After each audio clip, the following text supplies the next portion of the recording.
बिस्मिल्लाहिर्रहमानिर्रहीम। अस्सलाम वालेकुम। लास्ट क्लास में हम लोगों ने चैप्टर नंबर 4 को तमाम किया था।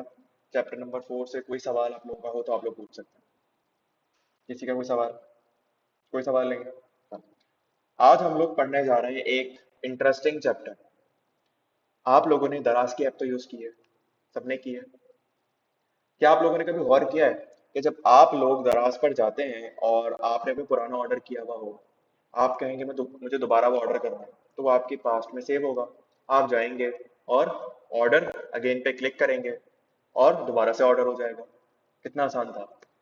लेकिन क्या कभी आप लोगों ने ये सोचा कि बैकएंड पर क्या हुआ? ये सवाल उठा किसी के जहन में कि सर बैकएंड पे ऐसा क्या हुआ। तो हाउ दराज knows exactly what you ordered last year. आप बोलेंगे सर डेटा है उसके पास। क्या है उसके पास?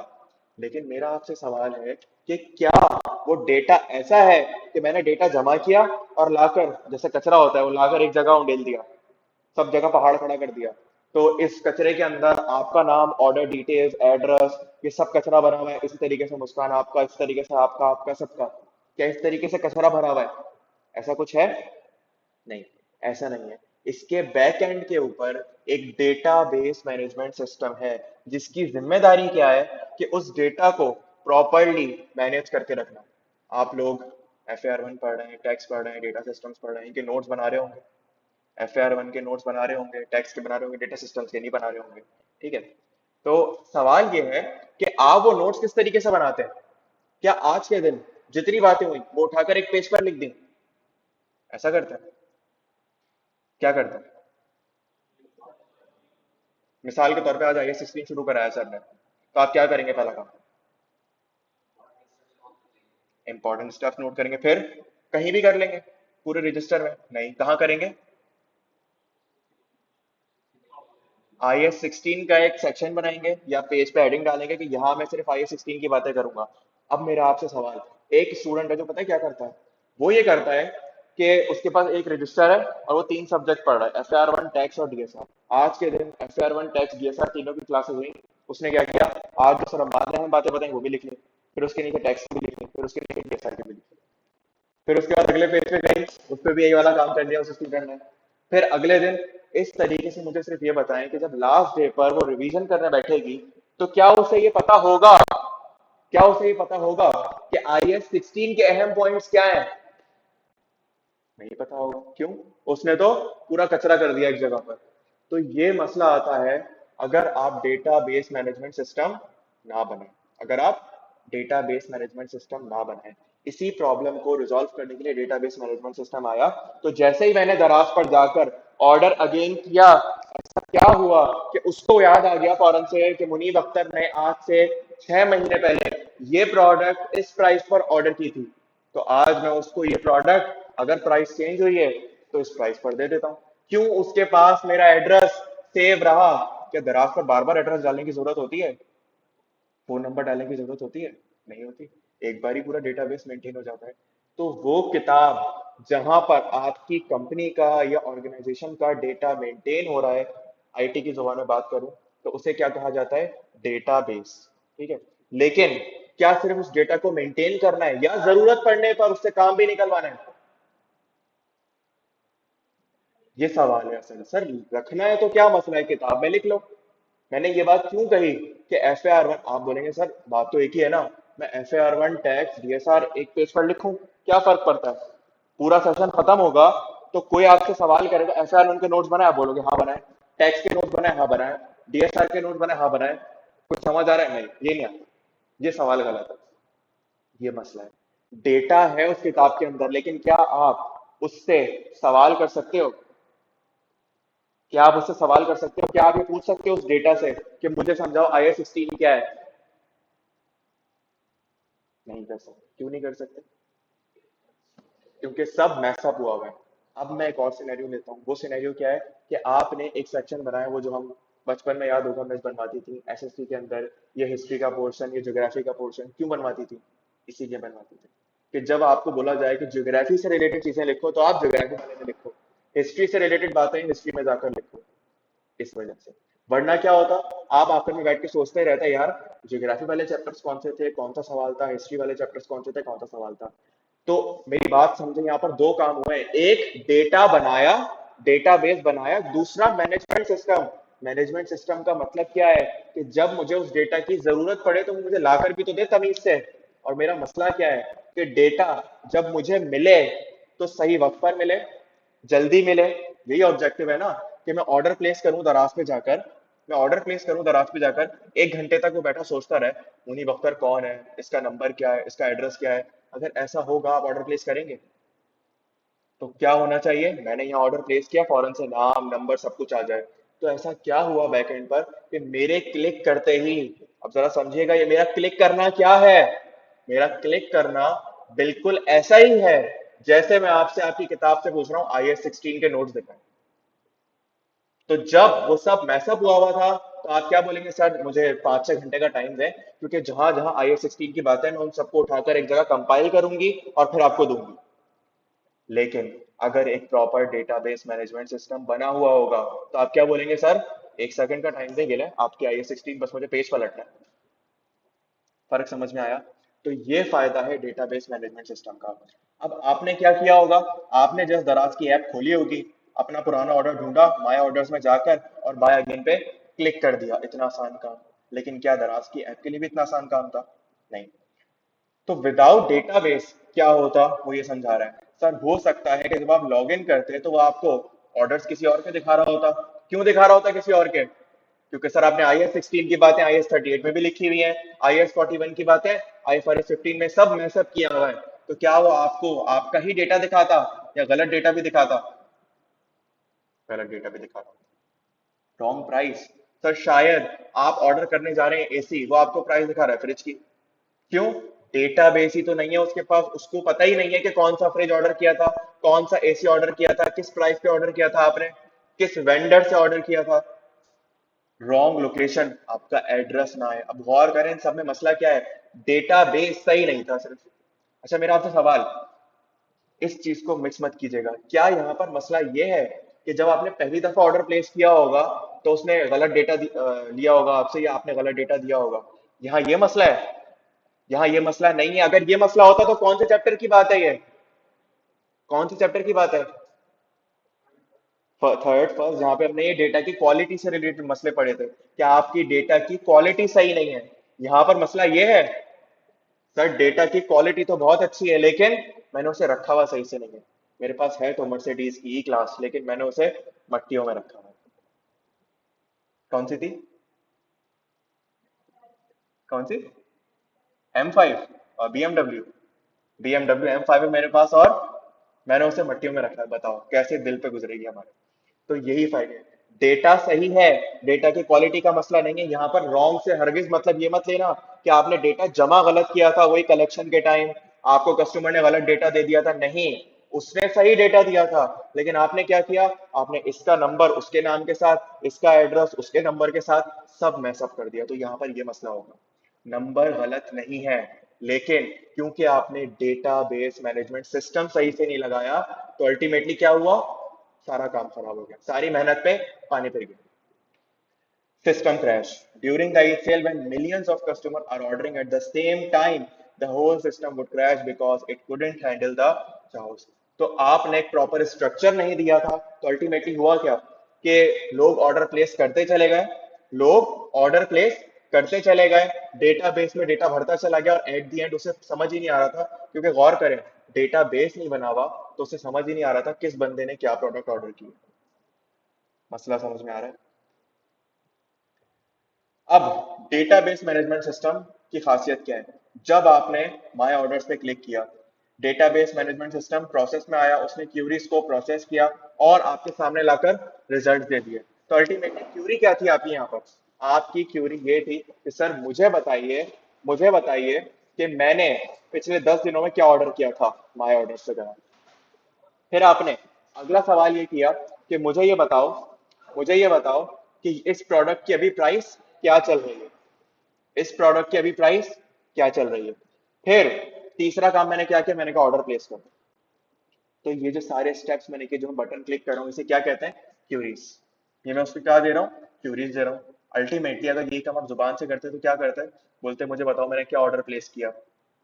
मुझे बताओ कि इस डेट पर क्या ऑर्डर प्लेस किया था। ये सब क्या है? क्यूरीज। अब your data is stored in tables. अब हम बात कर रहे हैं स्ट्रक्चर्ड ऑर्गेनाइजेशन की, क्योंकि हम डेटाबेस मैनेजमेंट सिस्टम की बात कर रहे हैं, तो वहां पर डेटा किस तरीके से मेंटेन हो रहा होगा, किस तरीके से आपका डेटा मेंटेन हो रहा होगा।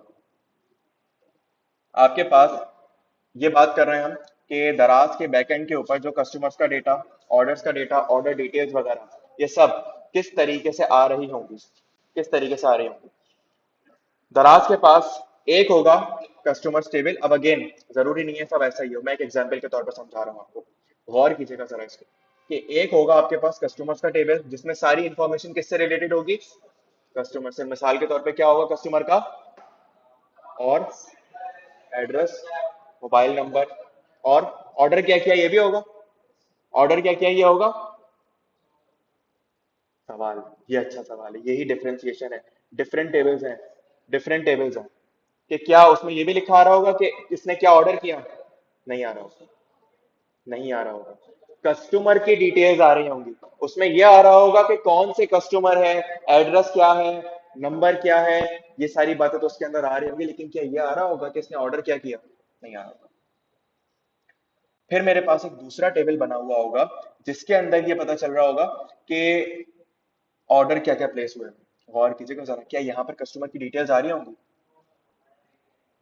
कस्टमर की डिटेल्स आ रही होंगी, नहीं। तो अब सर मसला ये आया कि एक कस्टमर आता है, अपना डिटेल्स देता है, वो सेव होती है इस टेबल के अंदर, ठीक है। फिर उसके बाद दूसरे टेबल में उसका ऑर्डर सेव होता है, लेकिन हमें कैसे पता चलेगा कि किस कस्टमर ने क्या ऑर्डर किया। ये तो सब मैसअप हो गया। कौन सी आईडी, सोचो यहाँ पे कुछ नजर आ रहा है। अगर मैं आपसे पूछूं, ये दो टेबल्स हैं आपस में, आप मुझे बता सकते हो कि अली रजा ने क्या ऑर्डर किया, किस डेट पर किया। ये है ना अली रजा, ये कैसे ढूंढा आपने। ये जो आपने काम किया है ना, ये जो आप सबने काम किया है, इसे कहा जाता है रिलेशंस बनाना। क्या कहा जाता है, रिलेशंस बनाना। इसी तरीके से डेटाबेस मैनेजमेंट सिस्टम के अंदर रिलेशंस बने हुए होते हैं। जो क्या करता है, जो क्या करता है, वो ये देखता है, अच्छा आप पूछ रहे हो इस बंदे ने क्या ऑर्डर प्लेस किया है, ठीक है, तो इसकी कस्टमर, क्या ये कस्टमर आईडी किसी और की होगी, क्या ये कस्टमर आईडी किसी और की होगी, नहीं। तो जैसे ही आपने कहा ये कस्टमर आईडी से रिलेटेड बातें बताओ, इसने जाकर ऑर्डर टेबल के अंदर सर्च करा कि 1001 किसकी आईडी है, किसकी आईडी है। यहां पर अगर उसने देखा 1001 ये रहा, इसने किस डेट पर ऑर्डर किया, कितना अमाउंट है, फर्दर डिटेल्स इसके अंदर आ रही होंगी, क्या ऑर्डर किया और कब तक डिलीवरी करनी है, एंड सो ऑन, जितने भी ऑर्डर से रिलेटेड डिटेल्स हैं। ये बात समझ में आई। दो अल्फाज अपने जहन में रखिएगा या कहीं लिख लीजिएगा। ये जो हमने काम किया है ना, इसे कहा जाता है foreign keys and primary keys. Relationship बने, लेकिन सवाल इसमें से कौन सी चीज किससे रिलेट हुई जाकर।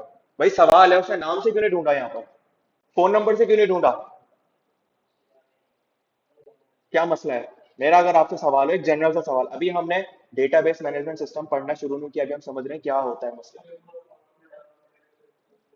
और कोई मसला।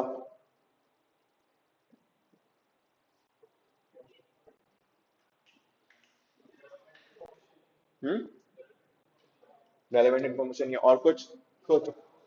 एक बहुत कॉमन सा मसला होगा, क्या ऐसा नहीं करते आप लोग कि दो भाई अगर ऑर्डर कर रहे हैं तो सेम नंबर डाल देते हैं, अली रजा नाम का कोई और बंदा नहीं होगा। लेकिन मेरा एक सवाल था, कस्टमर आईडी किसी और की होगी, यूनिकनेस, यूनिकनेस। तो खास बात क्या है कि चाबी की खास बात क्या होती है, यूनिक। अगर एक ताले की हर चाबी से खुल जाएगा वो, तो क्या खास हुआ वो, यूनिकनेस। एक ताले की एक ही चाबी होती है। बात समझ में आ रही है। कर लो, तुम कर लो पहले। ये बात समझ में आई, ये बात समझ में आई। तो सर मैंने आपको दो बातें बताई इस वक्त, मैंने आपको जो बातें बताई, डेटाबेस, डेटाबेस में क्या काम हुआ, जब आपने जाकर अपना दराज पर अकाउंट बनाया तो उसने आपका ये डेटा सेव कर लिया। फिर आपने जाकर जब ऑर्डर प्लेस किया तो उसने ये देखा कि किस बंदे ने प्लेस किया, क्या उसने आपका नाम लिखा, क्या उसने आपका फोन नंबर लिखा, आपका एड्रेस लिखा, उसने सिर्फ, उसने कहा इस कस्टमर आईडी पे ये डेट, ये ऑर्डर, ये सारी चीजें मेरे पास आ रही होंगी। अब सर सवाल उठा, मुझे अगर देखना है या अली रजा आकर पूछता है बताओ मेरा ऑर्डर कहाँ है, तो कैसे ढूंढेगा वो? कैसे ढूंढेगा? कस्टमर आईडी की मदद से। वो कहेगा अच्छा अली रजा इसकी कस्टमर आईडी बताओ, ये रही। ये कस्टमर आईडी मैं कहाँ ढूंढूंगा? बात समझ में आ रही है? मैंने आपसे क्या कहा? मैंने कहा कि अली रजा, ठीक है, कहाँ है ये कस्टमर आईडी, यहां ढूंढो। तो जिस चीज को मैंने बेस बनाया, जिस चीज को मैंने ढूंढा, उसकी खास बात क्या है? यूनिकनेस। क्या खास बात है? यूनिकनेस। ये मैंने बहुत अहम बात बताई है, ये समझें कि आपको आगे हमेशा काम में आती रहेगी। अगर ये चीज समझ में आ गई ना आज आपको, तो अगला चैप्टर नॉर्मलाइजेशन वाला आसान है आप लोगों की। बात समझ में आ रही है? यूनिकनेस। तो सर अब सवाल ये उठा कि आपके पास टेबल्स बनते चले जाएंगे इसके अंदर और आप अपना डेटा सेव करते चले जाएंगे। अच्छा, फिर तीसरी चीज आपके पास एक और टेबल आ सकता है। टेबल्स की कोई लिमिट नहीं है, ऐसा नहीं कि 2 टेबल्स 3 टेबल्स, कितने भी टेबल्स आ सकते हैं। ऑर्डर डिटेल्स इसके अंदर आपके पास आ रहा होगा कि अच्छा, अब जरा गौर कीजिएगा, या तो मैं क्या काम करता, मैं इसी टेबल के अंदर फर्दर डिटेल्स ऐड कर देता कि कौन सी प्रोडक्ट ऑर्डर की है, कितनी क्वांटिटी ऑर्डर की है, किस प्राइस पे ऑर्डर की है, डिस्काउंट है नहीं है, वो सारी बातें मैं इस एक टेबल में ही जमा कर देता। लेकिन फिर मसला क्या था? मसला क्या था? एक ही टेबल के अंदर जब इतना कचरा भर जाएगा तो फिर मुश्किल क्या होगी? प्रोसेस करना मेरे लिए मुश्किल हो जाएगा। जैसे आपके लिए समझना मुश्किल है, ऐसे ही सिस्टम के लिए समझना भी मुश्किल हो जाएगा। तो मैंने क्या किया, मैंने एक तीसरा टेबल बनाया जिसमें हर बंदे की ऑर्डर डिटेल्स आ रही होंगी। यहाँ पर डेट आ रही है, अमाउंट आ रहा है, यहाँ पर क्या आ रहा है सर? नेम, क्वांटिटी और किस प्राइस पर उसने ऑर्डर प्लेस किया है। तो अब अगेन मेरा दूसरा सवाल आपसे कि इस टेबल में से कैसे पता चलेगा? ऑर्डर आईडी से या कस्टमर आईडी से? कस्टमर आईडी से। सोचो। ऑर्डर आईडी से, तो मतलब अब की क्या हो गई? बदल गई। की क्या हो गई? बात समझ में आई? जब मैं रिलेशन बना रहा था कस्टमर टेबल के अंदर, जब मैं रिलेशन बना रहा था कस्टमर टेबल के अंदर और ऑर्डर्स टेबल के अंदर, जब मैं कस्टमर बना रहा था, जब मैं रिलेशन बना रहा था कस्टमर टेबल के अंदर और ऑर्डर्स टेबल के अंदर, तो मेरे पास की क्या थी? मेरे पास की क्या थी? Customer ID. लेकिन जब मुझे ये ढूंढना है कि इस बंदे ने क्या प्रोडक्ट ऑर्डर की है, तो इन दो टेबल्स के दरमियान मैंने जो रिलेशन बनाया वो किस की बुनियाद पर बनाया है? ऑर्डर आईडी की बुनियाद। ये बात ध्यान में रखना। तो अल्टीमेटली इस डायग्राम को अपने ध्यान में रखना कि जब ढूंढना है तो किस चीज को ढूंढ रहे हो और कहां ढूंढ रहे हो। बात समझ में आई?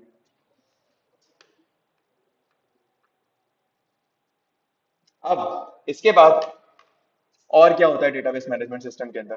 डेटाबेस मैनेजमेंट सिस्टम सिर्फ एक टेबल्स नहीं बना रहा होता। मैंने आपको एक बात बताई कि इसका काम आपको सिर्फ टेबल्स को सेव करना नहीं है।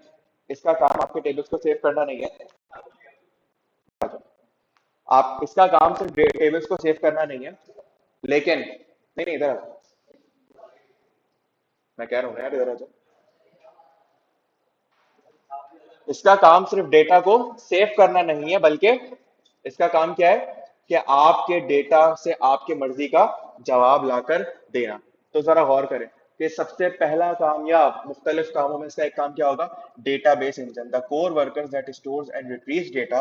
When you click my orders the engine finds all orders linked to your customer ID. अब जरा सोचें कि जब आपने जाकर माय ऑर्डर्स पे क्लिक किया होगा तो ये क्या है? क्यूरी। ये क्या है? क्यूरी है।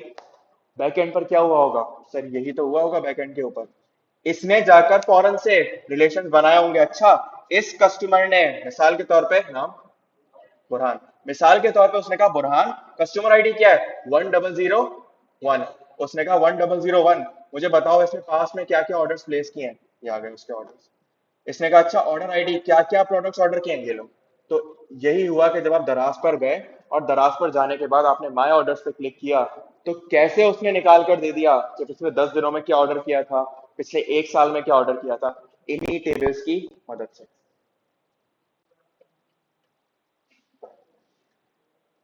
अगला, query processor translates your click into a language the database understand. अब मुझे एक बात बताएं, आपने तो क्लिक किया, लेकिन उसे क्या पता ये क्लिक है।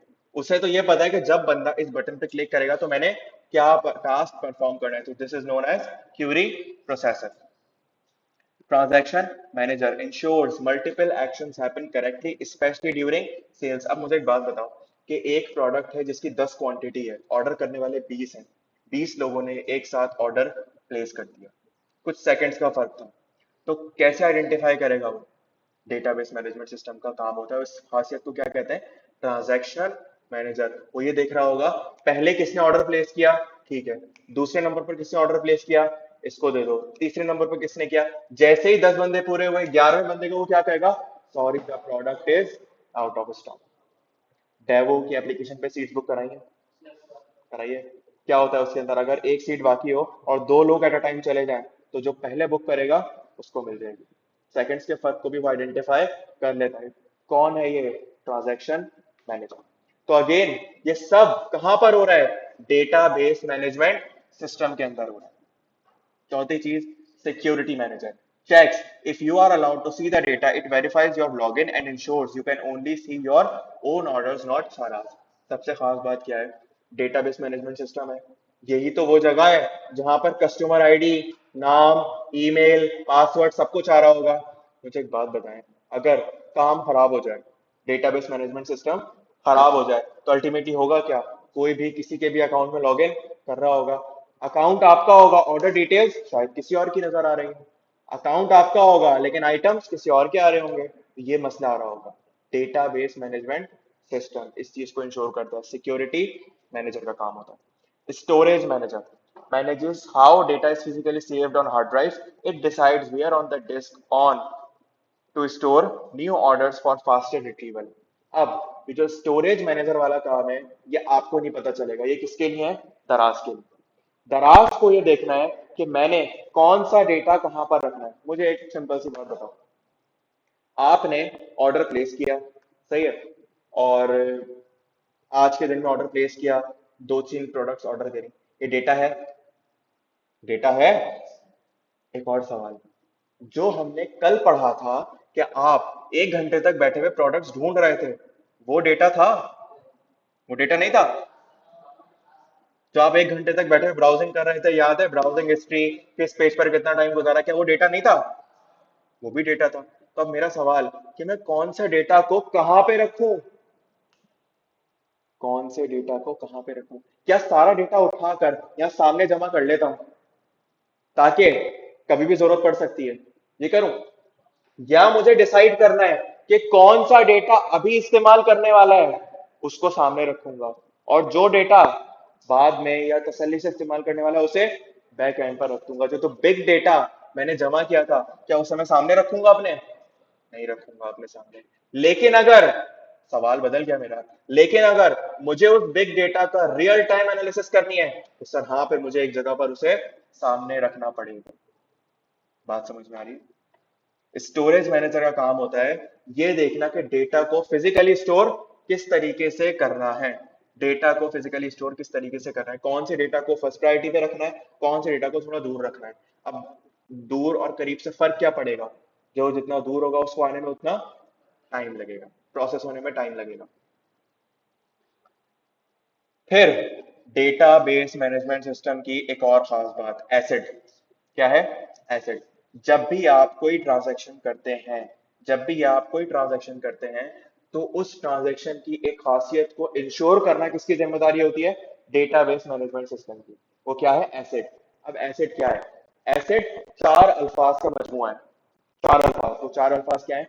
Atomicity, consistency, isolation and durability. कौन सी चार बातें बताई मैंने?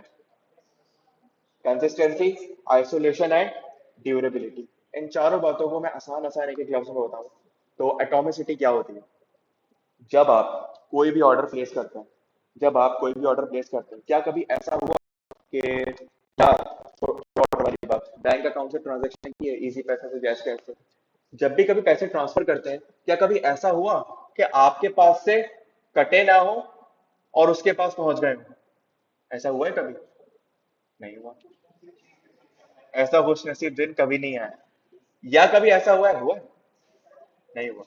या कभी ऐसा हुआ हो कि आपके पास से भी कट गए, उसके पास भी नहीं पहुंचा, और मैं टाइम की बात नहीं कर रहा कि फौरन से नहीं पहुंचे ही नहीं कभी, जिंदगी जिंदगी भर नहीं पहुंचे, थोड़ा सा लेट पहुंचे, या क्या होगा, ये सवाल है, ये सवाल है। देखो समझो, लेट पहुंचने का मकसद डेटाबेस मैनेजमेंट सिस्टम में ये नहीं है। हम बात कर रहे हैं जो लेट पहुंचे वो क्यों पहुंचेंगे, उसकी वजह बताता हूँ। नेटवर्क की वजह से। किस वजह से? मैंने बोला, आप सुन नहीं सके, क्यों? बीच में दीवार आ गई थी, ये मसला था। तो एक जगह से पैसे निकले लेकिन दूसरी जगह पहुंच नहीं सके, क्यों? नेटवर्क डिस्ट्रप्शन आ गई थी। किसके?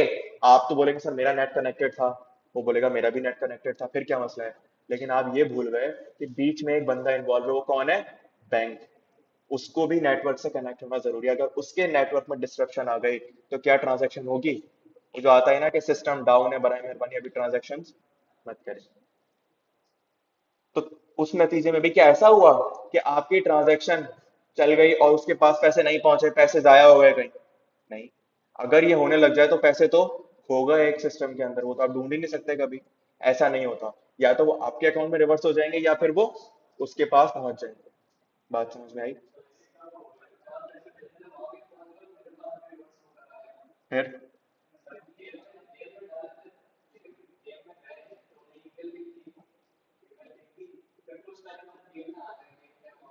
सही।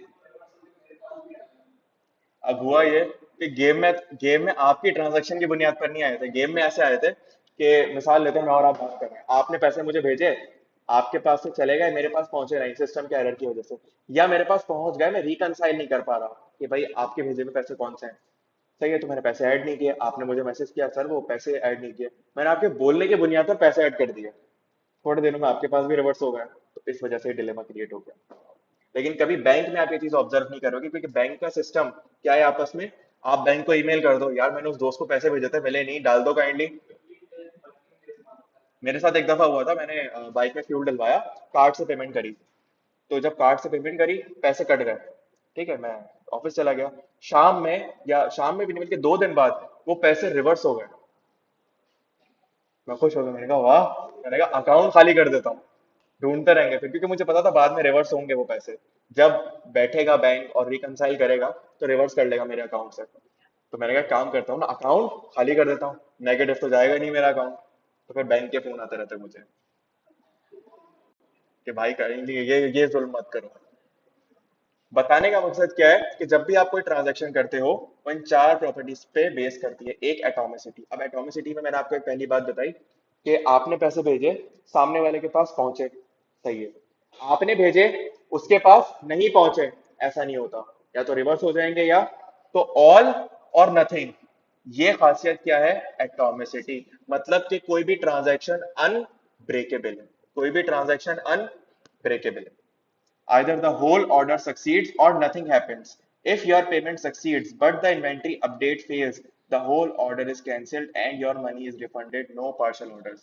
अगर दराज के सिनेरियो में हम लोग बात करें जो हम कर रहे हैं, आपने ऑर्डर प्लेस किया, पेमेंट कर दी, और उधर से इन्वेंट्री भी कम नहीं हुई, ऐसा होगा? नहीं होगा। या तो ऑर्डर प्लेस होगा या नहीं होगा, ऐसा तो नहीं होगा ना ऑर्डर प्लेस हो रहा है पैसे नहीं जा रहे, पैसे जा रहे हैं ऑर्डर प्लेस नहीं हो रहा, आधा अधूरा काम नहीं होता। कंसिस्टेंसी, सर क्या कभी ऐसा हुआ कि स्टॉक में 5 आइटम है और ऑर्डर 6 का चला जाए? क्या कभी ऐसा हुआ स्टॉक में 5 आइटम पड़े और ऑर्डर 6 का रिसीव हो जाए? ऐसा हो सकता है? नहीं हो सकता। कंसिस्टेंसी, कंसिस्टेंसी का मतलब क्या होता है? मुस्तकिल मिजाजी, मतलब कि आपके डेटाबेस मैनेजमेंट सिस्टम की एक कंसिस्टेंट स्टेट रहनी चाहिए। अगर मैंने कहा है कि मेरा अकाउंट बैलेंस नेगेटिव नहीं हो सकता, तो मेरे अकाउंट में अगर 1000 रुपए पड़े, 10,000 की ट्रांजैक्शन होगी? नहीं हो सकती। आइसोलेशन, आइसोलेशन का मतलब ये है कि जब भी एक ट्रांजैक्शन होगी वो आइसोलेटेड होगी। मतलब मैं एक ऑर्डर प्लेस करूं और बुरहान एक ऑर्डर प्लेस करे, क्या ये दोनों मिक्सअप हो जाएंगे? अगर एक प्रोडक्ट है तो क्या दोनों का ऑर्डर प्लेस होगा? दोनों का ऑर्डर प्लेस होगा। एक प्रोडक्ट पड़ी हुई है, एक का होगा, वो किसका होगा? या तो मेरा या आपका, हम में से किसी एक का ऑर्डर प्लेस होगा। अब सवाल ये उठेगा किसका ऑर्डर प्लेस होगा, वो तो खैर ट्रांजैक्शन मैनेजर डिसाइड करेगा जिसने पहले ऑर्डर प्लेस किया। लेकिन मैंने आपसे कहा दोनों का क्यों नहीं होगा? आइसोलेशन। ये क्या है? आइसोलेशन। डेटाबेस मैनेजमेंट सिस्टम इनकी ट्रांजैक्शन को अलग देखेगा, मेरी ट्रांजैक्शन को अलग देखेगा। वो कहेगा ये अलग बंदा है, ये अलग बंदा है, इसकी ट्रांजैक्शन अलग, इसकी ट्रांजैक्शन अलग। ड्यूरेबिलिटी, जब ट्रांजैक्शन परफॉर्म हो गई तो क्या वो ट्रांजैक्शन डिलीट हो जाएगी? क्या ऐसा होगा? जब हमने बात की, आपने दराज पे ऑर्डर प्लेस किया या बैंक से ट्रांजैक्शन करी, मे बी आपके पास हिस्ट्री ना आ रही हो, लेकिन क्या ऐसा होगा कि वो रिकॉर्ड ही गायब हो जाएगा? ऐसा कुछ नहीं हो सकता।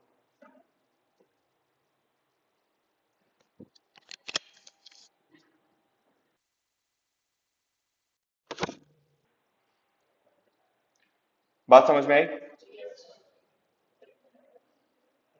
अगेन हमने ये सारी चीजें अभी डिटेल्ड पढ़नी है। अभी मैं आपको हर चीज का एक ओवरव्यू दे रहा हूँ कि डेटाबेस मैनेजमेंट सिस्टम है क्या। क्योंकि जब मेरे सामने एक पूरी पिक्चर क्रिएटेड होगी, जब मुझे हर चीज पता होगी, क्या हो गया, ऐसी क्या चीज आ गई? क्या? एक बंदा तो बुला लो। हाँ हाँ, पावन जी तो। ये अच्छा है, सर बुला रहे हैं। देख रहे हो हरकत है।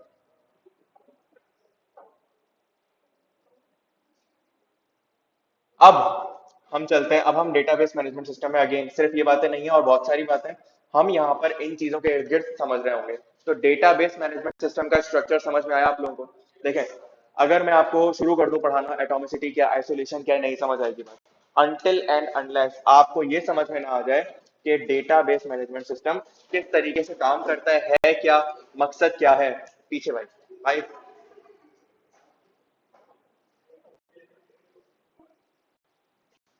नहीं यार, प्लीज इधर आ जाओ। कहीं भी, इन दो के अलावा कहीं बैठ जाओ, कहीं जो आपको सीट पसंद है, कोई पाबंदी नहीं है, किसी के कहीं बैठने पे कोई पाबंदी नहीं। बस ये दो बंदे अलग होने चाहिए अकेले, इनको आइसोलेशन में रखना है। ये ऑब्जेक्टिव है मेरे डेटा से। ऑगस्ट बैच का ऑब्जेक्टिव क्या है? कि ये दो बंदे आइसोलेशन में बैठे हैं बस। आप सबकी जिम्मेदारी है इस चीज को इंश्योर करना, ठीक है? मेरी जिम्मेदारी नहीं, आप लोग अलग बिठाओगे। डेटाबेस मैनेजमेंट सिस्टम समझ में आया?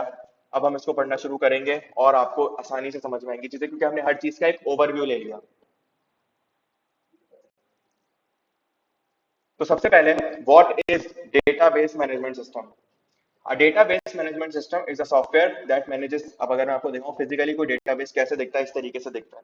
जो आप चैट जीपीटी यूज करते हैं, एआई यूज कर रहे होते हैं या डीप सीक यूज कर रहे होते हैं, इनके जो डेटा सेंटर्स होते हैं वो इस तरीके के दिखते हैं। ये तो खैर बहुत छोटा सा है, ये एक बहुत बड़ी प्रेमिसेस के ऊपर फैला हुआ होता है। A database management system is a software that manages an organized collection of data, helping you store, organize, and find data quickly and safely. Database, an organized collection of data stored electronically like a digital filing cabinet. तो database management system क्या होता है? Software that creates, retrieves, updates and deletes data like a librarian managing the cabinet. अब जरा गौर करना, एक library है, उसके अंदर किताबें रखी हुई हैं, तो जो किताबों का शेल्फ है वो क्या है? डेटाबेस। वो क्या है? डेटाबेस। लेकिन एक बंदा जो आपके कहने पर वहां से बुक लाकर दे रहा है, नई बुक्स को रख रहा है, पुरानी बुक्स को हटा रहा है, सफाई कर रहा है, वो कौन है? लाइब्रेरियन। और अगर मैं डेटाबेस की जुबान में कहूं, डेटाबेस मैनेजमेंट सिस्टम। हमने जो मुख्तलिफ जगहों पर नाम पढ़े थे, MySQL, NoSQL, Microsoft SQL, Oracle server, MongoDB, ये सब क्या है? ये सब एग्जांपल्स हैं डेटाबेस मैनेजमेंट सिस्टम की। A database is like a library cataloging system, but for digital information, it is an organized collection of data that is stored and accessed electronically. A structured place to store, manage, and find data. जरूरत क्यों है इसकी? It allows us to handle large volume of information if efficiently, so we can easily search, update, and retrieve what we need. तो हमारा मकसद क्या है कि जब मैं ऑर्डर प्लेस करने जाऊं तो मेरे सामने मेरी इंफॉर्मेशन आ जाए, प्रोडक्ट सही आ जाए, प्राइस सही आ जाए। डेटाबेस मैनेजमेंट सिस्टम है क्या? अब इसकी बात करते हैं। It is a software that acts as the librarian. It is the program that enables us to create, manage and use the database. ये वो बंदा है जो डेटाबेस को मैनेज किस तरीके से करना है वो देख रहा होता है। Software that helps you to build, organise and protect your database. Operating system जैसे कि manage your computer's hardware CPU memory. अब मुझे एक बात बताओ, सीपीयू जब खरीद के लाते हो नया नया तो उसमें सबसे पहला काम क्या होता है? विंडोज इंस्टॉल करना। क्या माइक्रोसॉफ्ट ऑफिस इंस्टॉल करते हो? नहीं करते। क्यों विंडोज इंस्टॉल करते हो? पहले के दौर में पता नहीं आपने ऐसा किया ही नहीं किया कि जब विंडोज एक्सपी होती थी, चलाई है किसी ने? एक्सपी चलाई है? तो एक्सपी के अंदर ड्राइवर्स मैनुअली करने पड़ते थे। करें किसी ने वो मैनुअली एक सी डीवीडी आती है 2 लाख ड्राइवर्स की, उससे अपनी मर्जी के ड्राइवर्स इंस्टॉल करने पड़ते हैं। अब तो खैर जब आप 10 या 11 डाउनलोड करते हो खुद ब खुद सारे ड्राइवर्स ऑटोमेटिकली इंस्टॉल होते रहते हैं, अपडेट होते रहते हैं। तो क्यों करने पड़ते हैं? अगर वो ड्राइवर्स इंस्टॉल ना करूं तो क्या होगा? आवाज आएगी उसको, डिस्प्ले सही से नहीं आएगा, आइकन सही से डिस्प्ले नहीं होंगे, और माउस नहीं आता, कीबोर्ड नहीं आता। खैर माउस और कीबोर्ड के तो बेसिक ड्राइवर्स होते हैं उसमें भी, विंडोज एक्सपी में भी, लेकिन जो मजीद ड्राइवर्स होते हैं लाइक ऑडियो वीडियो इन सब इनेबल करने पड़ते हैं। बात समझ में आई सबको?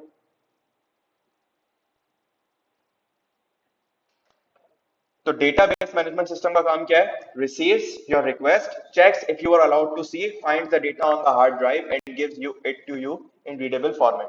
तो डेटाबेस दराज के पास क्या है? वो जो हमने टेबल्स की बात की ना, सबका डेटा मौजूद है, लेकिन आपको आपके ऑर्डर्स ही दिखाने हैं, ये कौन इंश्योर करेगा?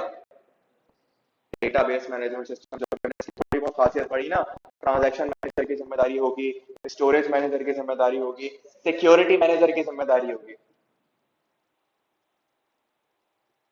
अब डेटाबेस मैनेजमेंट सिस्टम जो मैंने बात करी, इसके क्या क्या पार्ट्स हैं? तो सबसे पहला part, database engine. The co-worker, it is responsible for the fundamental task of storing, retrieving, and processing data. It does the heavy lifting. The librarian who actually walks to the shelves, gets the book, and brings it back to you. तो database management system की कुछ खासियत पढ़ने जा रहे हैं हम। क्या कैरेक्टरिस्टिक्स हैं, क्या कंपोनेंट्स हैं इसके? तो सबसे पहला कंपोनेंट डेटाबेस इंजन, वही जो आपके लिए चल के जा रहा है, आपको चीजें लाकर दे रहा है। Query processor, the interpreter and optimizer. It takes your request, a query written in SQL, figures out the fastest way to get that data and then executes the plan. So data बहुत सारा है, Curie complex भी हो सकती है। अब मेरी बात समझे जरा, क्यूरी एक आप बोले उसे कि मुझे बताओ मैंने कल क्या ऑर्डर किया था, लेकिन अब गौर करना जरा, दराज का एक एग्जेक्टिव बैठा हुआ, वो एनालिसिस करना चाह रहा है, वो एनालिसिस करना चाह रहा है, और क्या उसको क्यूरी देता है? मुझे बताओ पिछले 6 साल के अंदर किस एरिया के लोगों ने कितनी प्रोडक्ट्स परचेज करी। क्या आपकी और उसकी क्यूरी का कॉम्प्लेक्सिटी लेवल सेम है, अलग अलग है? अलग अलग। तो आपकी क्यूरी जल्दी प्रोसेस होगी, उसकी जल्दी जल्दी प्रोसेस होगी? आपकी क्यूरी पहले प्रोसेस होगी या उसकी? आपकी। क्यों? आपकी क्यूरी आसान है, उसकी क्यूरी कॉम्प्लेक्स है। तो क्यूरी प्रोसेसर का काम क्या होता है कि जब आप उसे कोई क्यूरी दें तो उसने उस क्यूरी को जल्द अज जल्द एक बेहतर रास्ता तलाश करने आपको लाकर दे देगा। You ask for the book by the author Paulo Coelho. The query processor checks the catalog system to find the exact L and shelf location for the fastest search. अब होगा क्या कि वो साथ एक एग्जांपल चला रहा है लाइब्रेरी की, कि जब आपने कहा कि भाई मुझे फलाना किताब चाहिए, तो उसने क्या किया? अब लाइब्रेरी में अगर आपने देखा नंबरिंग हुई भी होती है कि इस शेल्फ के अंदर ये वाली किताबें होंगी, इस तरफ इंग्लिश की, इस तरफ उर्दू की, इस तरफ ये वाली। नहीं हुई होती? भाई कौन सी लाइब्रेरी जा रहे हो? नीचे लाइब्रेरी, वहां पे किताबें कहाँ हैं? मैं बात कर रहा हूँ उस लाइब्रेरी की जहां पर बुक्स होती हैं। सही है। ट्रांजैक्शन मैनेजर, इसकी जिम्मेदारी क्या है? The guardian of integrity. It ensures that multiple operations happen safely and reliably, especially if there is a crash. It follows the ACID rules. तो ट्रांजैक्शन मैनेजर की जिम्मेदारी क्या है? किसी भी ट्रांजैक्शन को सही से एफिशिएंटली एग्जीक्यूट करवाना। तो जब आपने उसे कहा कि मुझे बताओ कि मैंने कल क्या प्रोडक्ट ऑर्डर की थी, उसने एटॉमिसिटी, उसने कंसिस्टेंसी, उसने आइसोलेशन, उसने ड्यूरेबिलिटी, इन सब का ख्याल रखते हुए ट्रांजैक्शन प्रोसेस कर ली। आपने कहा कि मुझे पैसे ट्रांसफर करने हैं, आपने पैसे ट्रांसफर किए, उसने एसिड रूल को फॉलो किया। आपने ऑर्डर प्लेस किया तो उसने एसिड रूल को फॉलो किया। स्टोरेज मैनेजर, इसकी जिम्मेदारी क्या है? अभी हमने पढ़ा स्टोरेज मैनेजर की जिम्मेदारी है आपके डेटा को फिजिकली स्टोर, कौन से डेटा को कहां पर रखना है, किस डेटा को इजीली एक्सेसिबल रखना है, किस डेटा को थोड़ा सा दूर रख लेना है। The file clerk, it manages the actual physical space on the hard drive where the data lives. It decides where to put new data and how to read it efficiently. जैसे अभी मैंने बात करी कि जो बिग डेटा दराज जमा कर रहा है, क्या वो भी फ्रंट पे रखेगा? क्या वो भी जल्दी आना चाहिए? नहीं, ऐसी कोई अर्जेंसी नहीं है उसकी। अगर मैं ऐसा करूं तो मसला क्या है?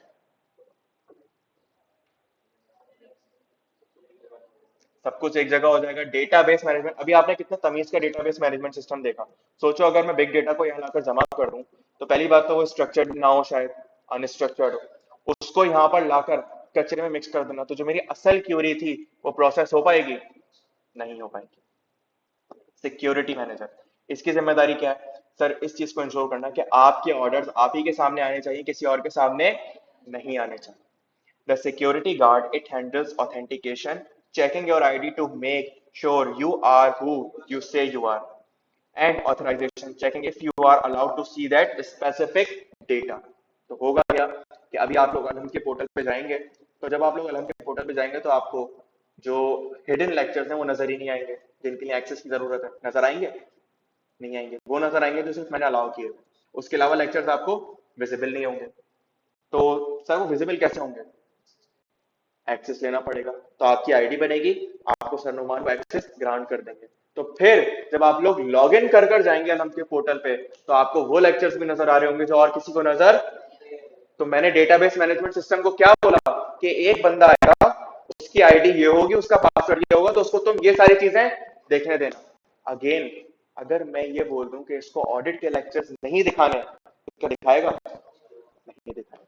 तो सिक्योरिटी मैनेजर की जिम्मेदारी होती है ये इंश्योर करना कि जिस बंदे को जिस डेटा को जरूरत है, उसको सिर्फ वही डेटा दिखा रहे होंगे, उसको सिर्फ वही डेटा दिखा रहे हैं। यहां तक कोई सवाल? नहीं। अब हम बात करेंगे कि जब मैंने कोई ट्रांजैक्शन प्रोसेस करी, जब मैंने कोई ट्रांजैक्शन प्रोसेस करी, तो हुआ क्या कि एक मॉडल वर्किंग में आया। उसका नाम क्या है? एसिड। उसका नाम क्या है? ACID. Full form? Atomicity, consistency, durability. Durability.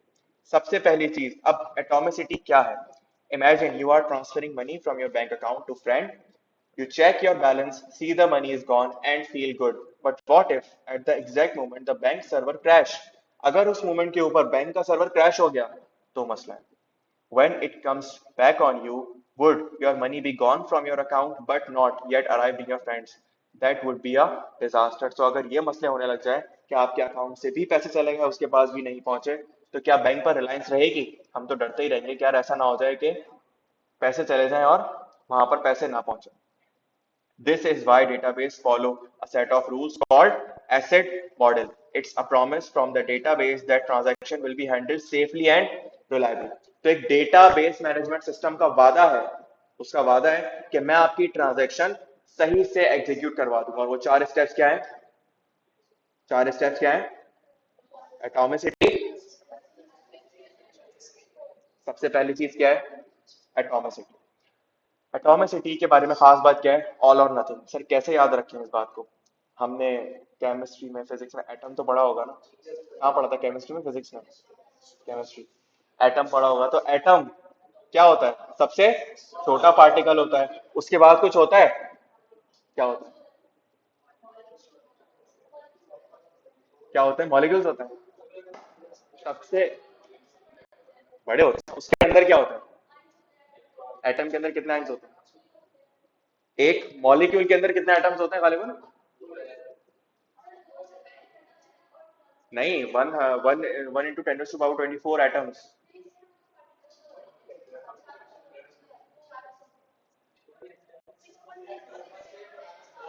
यही तो पढ़ रहे हैं भाई, रिलेट कर। दो एटम मिलके एक मॉलिक्यूल बनता है। ओके, एटम के अंदर क्या होता है ये बताओ? देखे कभी?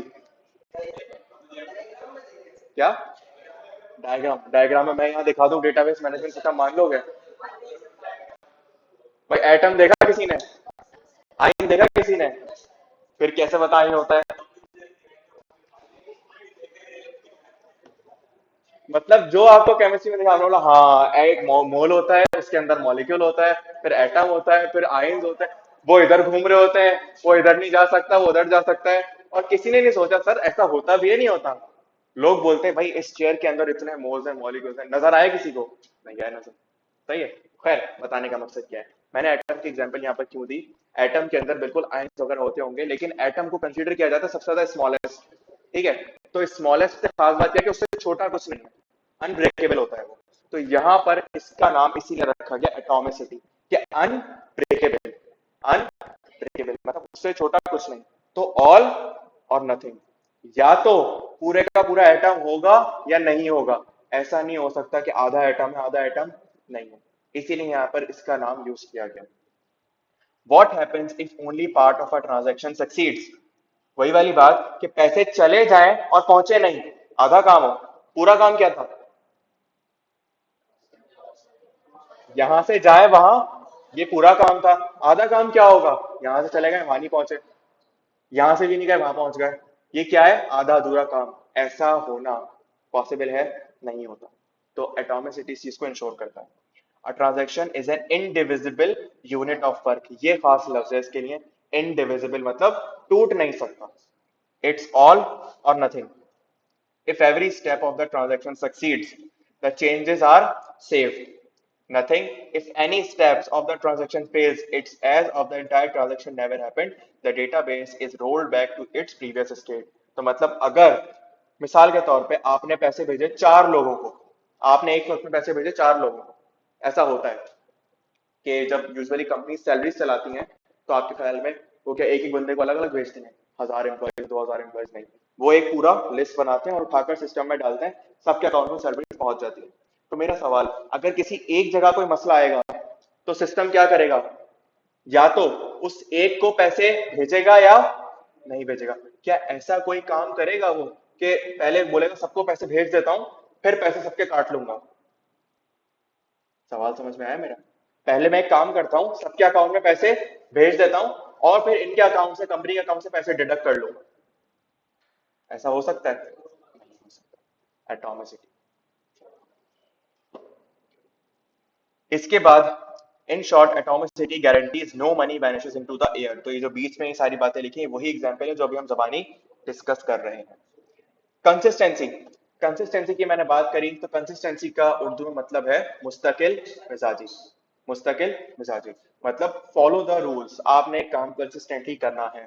तो does the transaction obey all the database rules? मिसाल के तौर पे अगर मैंने डेटाबेस को ये कहा हुआ है कि अकाउंट बैलेंस नेगेटिव नहीं होना चाहिए, तो 1000 रुपए होने के बावजूद 2000 रुपए भेज सकते हो किसी को? नहीं भेज सकते। लेकिन एक अकाउंट है जिसमें ओवरड्राफ्ट फैसिलिटी अलाउड है, अलाउड है कि वहां पर नेगेटिव हो सकता है। ओवरड्राफ्ट का सबको पता है ना? सही है। तो नेगेटिव हो सकता है, वहां पर ये ट्रांजैक्शन हो जाएगी। तो रूल्स को फॉलो करना किसकी जिम्मेदारी है? डेटाबेस मैनेजमेंट सिस्टम की जिम्मेदारी है, और ये कंसिस्टेंसी उसकी फीचर है। A transaction must bring the database from one valid state to another valid state. मसला क्या है? Valid state. It must not violate any of the database integrity rules.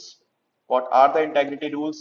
Data type rules. मिसाल के तौर पे as column के अंदर सिर्फ नंबर्स आने चाहिए। अब अगर मैं एक बहुत बेसिक सी एग्जांपल दूं कि आपके डेटाबेस के अंदर जब आप लोग फोन नंबर डाल रहे होते हो, दराज की ऐप पर फोन नंबर डाल रहे होते हो, 15 नंबर डालोगे एक्सेप्ट होंगे? 13? क्यों, कितने होंगे? ये क्या बात हुई? अच्छा मैं अपने नाम के अंदर नंबर लिखना शुरू कर दूं, हो जाएगा एक्सेप्ट? हो जाएगा। नाम की बात करूं, user name, name full name और लास्ट नेम जो आता है, होगा? एरर दे देगा। क्यों? अच्छा कहीं पर वो रिक्वायरमेंट देखिए आपने, मुश्किल पासवर्ड रखो जिसमें स्पेशल कैरेक्टर भी आने चाहिए, अपर केस लोअर केस, अगर एक भी चीज ना रखो तो करने नहीं देता। क्यों यार, ये क्या बात हुई? कैसे? रूल्स। हमने उसको कुछ रूल्स दिए हुए हैं कि यहां पर जो पासवर्ड आएगा उसमें ये भी होना चाहिए, ये भी होना चाहिए, ये भी होना चाहिए, ये भी होना चाहिए। तो कहीं कहीं तो वो टिक भी दिखा रहा होता है कि देखो ये हो गया, ये हो गया। जो आपको दिखा रहा है ना वो बैकएंड पर भी यही हो रहा है। कंसिस्टेंसी को इंश्योर करना डेटाबेस मैनेजमेंट सिस्टम की जिम्मेदारी होती है। An account A has a balance of 500, you try to transfer 1000, transfer होंगे? नहीं होंगे। आइसोलेशन। आइसोलेशन का मतलब क्या है? Don't interfere rule. आइसोलेशन का मतलब क्या? अकेले, सेपरेटली, अलग रखना। तो डोंट इंटरफेयर रूल, ये ट्रांजैक्शन आपस में इंटरफेयर नहीं कर रही होंगी। The question is what happens when two transactions happens at exact same time? When multiple transactions run concurrently, मतलब एक साथ at the same time, they should not interfere with each other. The final result should be the same as if the transactions ran one after the another. जैसे मैंने example दी कि Daewoo की app के ऊपर seat book कराने जाओगे तो क्या दोनों की सीट बुक हो जाएंगी एक ही सीट और दोनों खड़े होंगे मेरा भी सीट नंबर 31 मेरा भी सीट नंबर 31 आधी आधी आधी होगी सही है वो बोलेगा भाई एक काम करो जो पहले पहुंचा सीट उसकी ऐसा कुछ नहीं होता वहां पे तो ऐसा क्यों नहीं हो पाता आइसोलेशन की मदद से वो कहता है ये अलग है ये अलग है मैं इसको अज्यूम करूंगा कि ये पहले हुई या ये पहले हुई लेकिन दोनों एक साथ नहीं हुई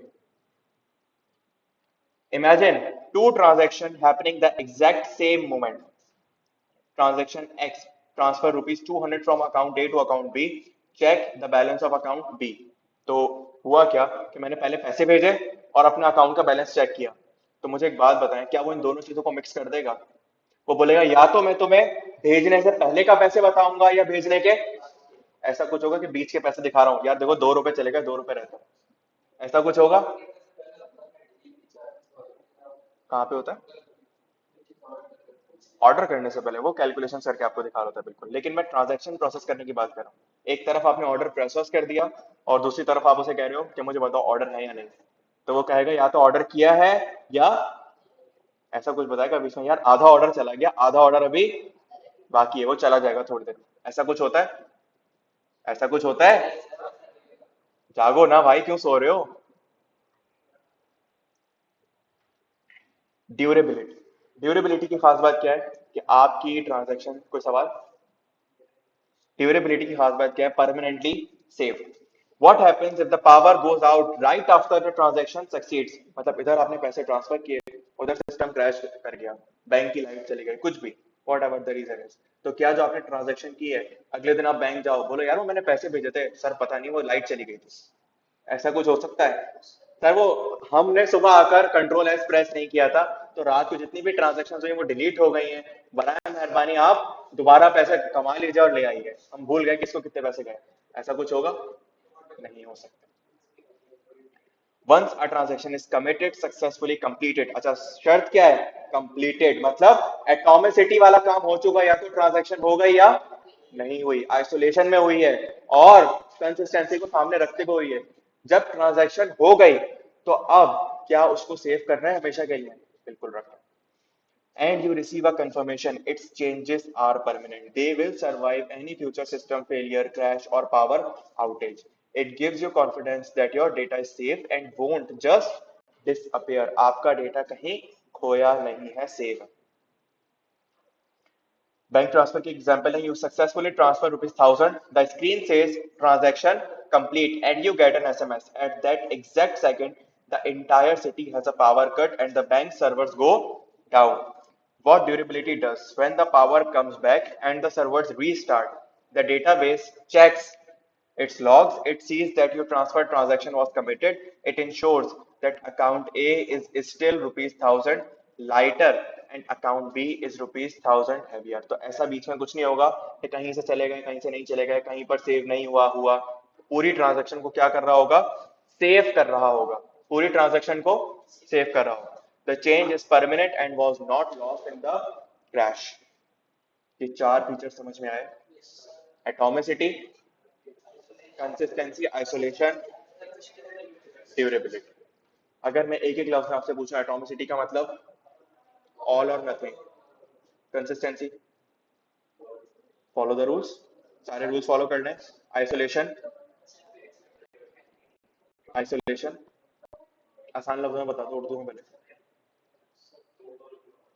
आइसोलेशन दूर दूर इंटरफेयर नहीं कर सकते सही है आइसोलेशन मतलब do not interfere durability permanently saved बात समझ में आई आगे चले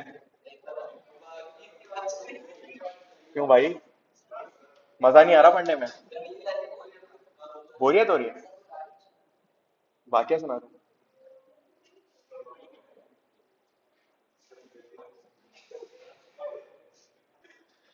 कौन सा वाक्य सुनना चाहते हो दोस्त बताओ क्या नहीं नहीं आप फरमाइश कौन सा वाक्य कहानी सुना दो। कौन सी कहानी सुना दो? प्रिंस की स्टोरी? वो जो सेंड्रेला वाली स्टोरी? वो कौन सी, किस तरह की कहानी सुनना चाह रहे हो भाई?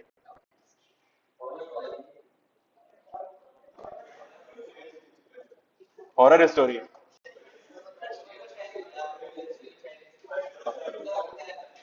तोबा। रमजान चल रहे हैं भाई।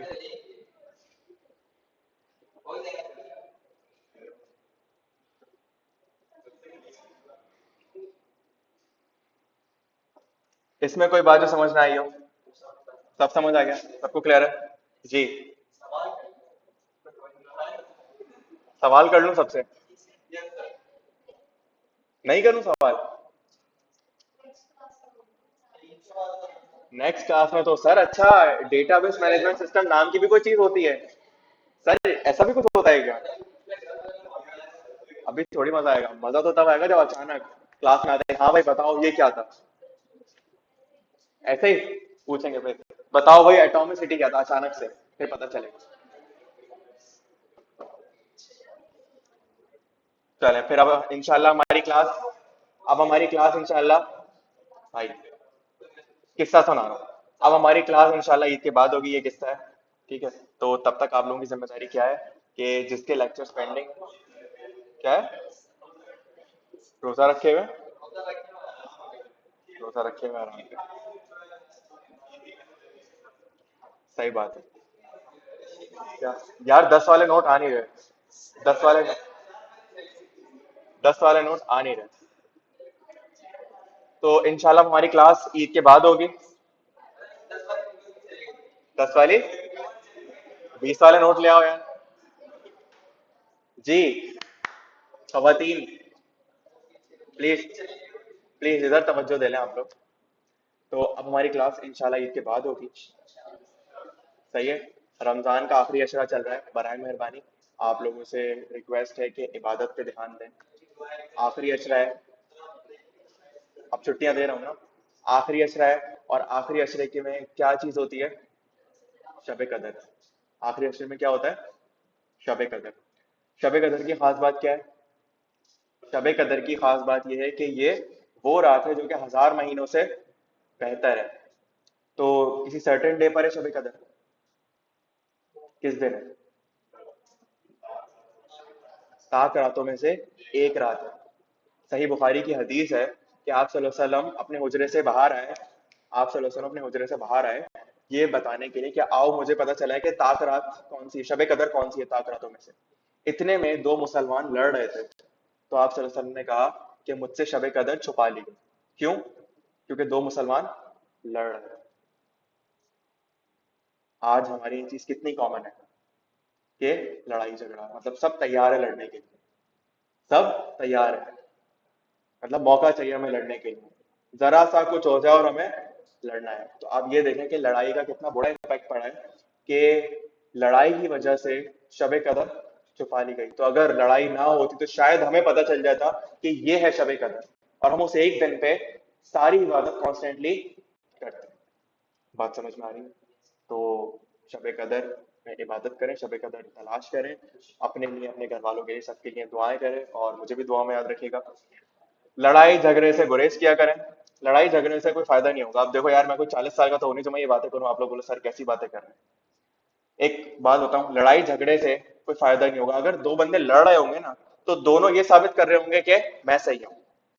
दोनों ये साबित कर रहे होंगे। मसला क्या है? लड़ाई का मकसद क्या होना चाहिए? सामने वाले को गलत साबित करना है। बात समझ रहे हो? दोनों बातों में फर्क है। मैं सही हूं और वो गलत में फर्क होता है। मैं लड़ क्यों रहा हूं कि मैं सही हूं? आप उसे साबित कर दो कि भाई तुम गलत हो। और कैसे साबित करोगे? उससे लड़के? नहीं, उसके सामने खामोश हो जाओ। उसके सामने खामोश हो जाओ, उसे गिल्ट में डाल दो। इससे गिल्ट से बड़ा कोई जुर्म नहीं होता, याद रखना। वो उसी में रह जाएगा, शर्मिंदगी में, गिल्ट में, कि यार ये मुझसे लड़ा क्यों नहीं। उसको गिल्ट में छोड़ के चले जाओ।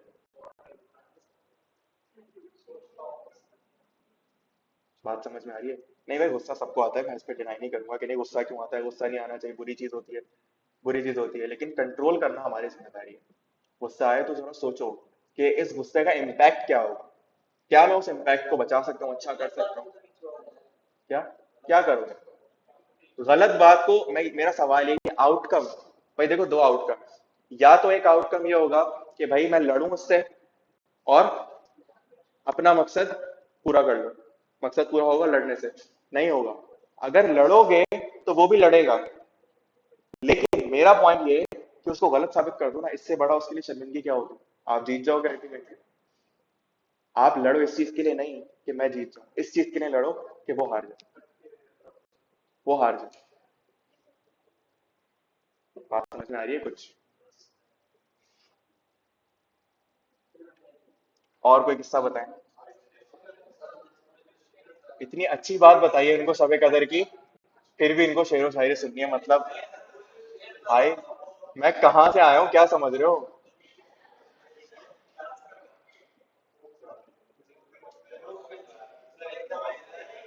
कौन सा वाला था? क्या थे?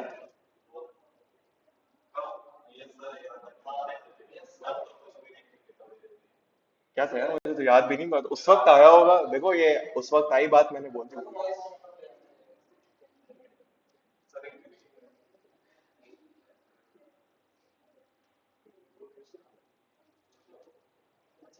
जी, पूछे पूछे पूछे। क्या सवाल है?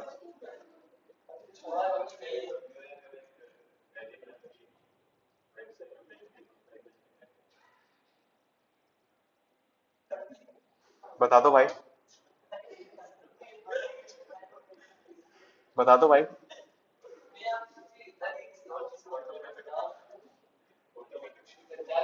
ऑटोमेटिक। मतलब यार, क्या बोलूं अब मैं? सीए वाले स्टूडेंट्स होकर इतनी ठंड।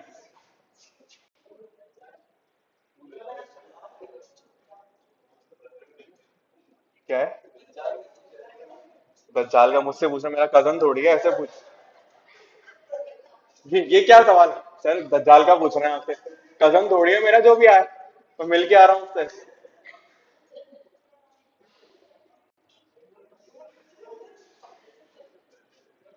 ये बड़ा अच्छा सवाल है।